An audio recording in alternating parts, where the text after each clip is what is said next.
Hey guys, what's up? You're watching DLM Model Lifestyle. I am Daniel Maritz. If you're new to this channel, please subscribe so that you won't miss anything new. And in this video, we're gonna answer one of your questions. How can I be more confident in front of people? And we're starting right now.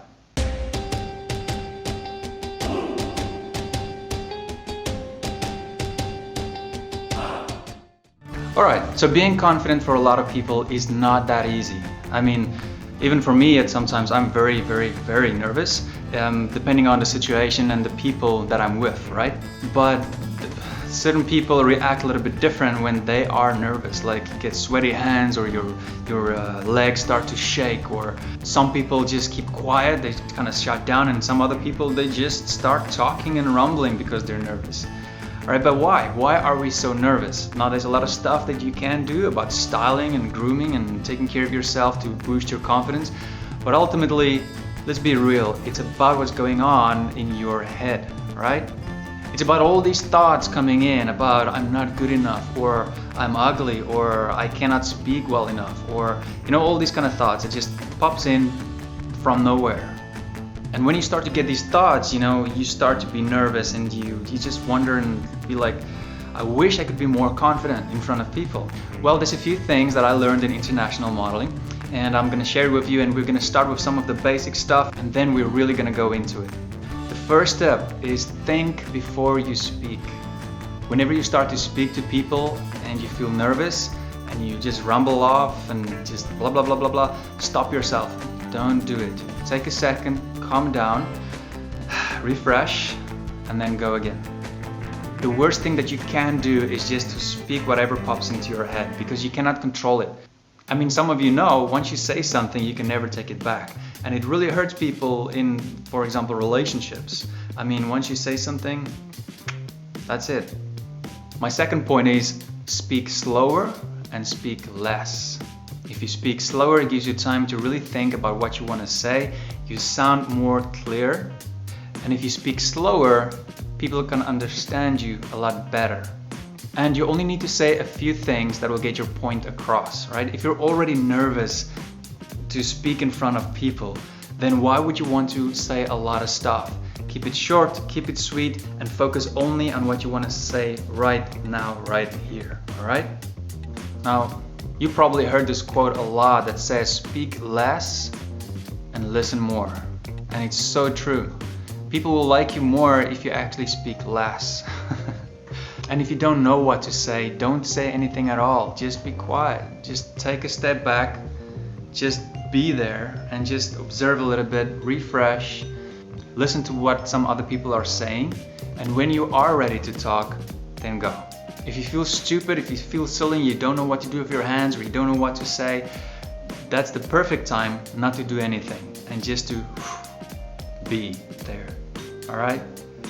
Alright, my third tip is stop stressing or worrying about what might go wrong. Right? We all want the outcome to be really good, but sometimes we are so occupied about worrying and stressing about the outcome that we cannot focus clearly on what we want to say right now. So there's this battle going on in your head, right? So what you want to do is you want to create a habit of pushing out these thoughts. The moment that they enter into your head, you can decide, am I going to go with this thought, or am I going to push it out? Push it out. And then you want to replace them with thoughts of truth. What do you mean with thoughts of truth? Well, let me explain. Thoughts of truth is very strong, because once you believe something to be true, you believe in it, and it becomes part of your thought process, and it becomes part of you, right? So then when these lies or these what if thoughts come in, right, you can identify them for what they are, and you can push them out, and you can replace them with the thoughts of truth. So when you push them out and you replace them with the thoughts of truth, it builds up your confidence. Let me give you a few examples of thoughts of truth so it's more easier for you to understand.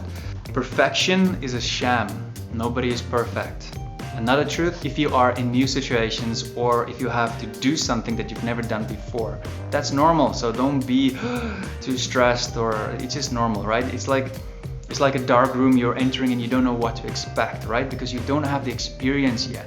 If you've experienced something, then you have more confidence of how to handle it again because you know what to expect, right? Another example, you are unique. There's nobody else there in the world that is like you. You've been created wonderfully with certain talents, certain gifts, and you don't need to fit in. You don't need to be perfect. It's okay to make mistakes.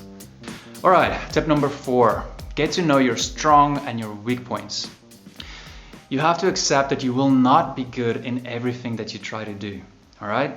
So focus on the stuff that you are really good at, especially when you're with people, all right? For example, I am not good at telling jokes, right? So I don't tell a lot of jokes, but I am good at having a lot of empathy and understanding people. So when I communicate with people, I give them a lot of love and truth from a heart that is very genuine. All right, tip number 5, stop worrying about what other people think about you. Now you say, okay, Daniel, it's easy for you just to say that, but it's not easy to do it. Well, there is a couple of things that you can do to worry less. Now, some people say that, well, yeah, Daniel, there's a few stuff that you can do. Drink alcohol, or when you talk to people, imagine that they're trees or other stuff. And well, it's not a healthy way of really living. So first, you need to understand why you care so much about what other people think about you.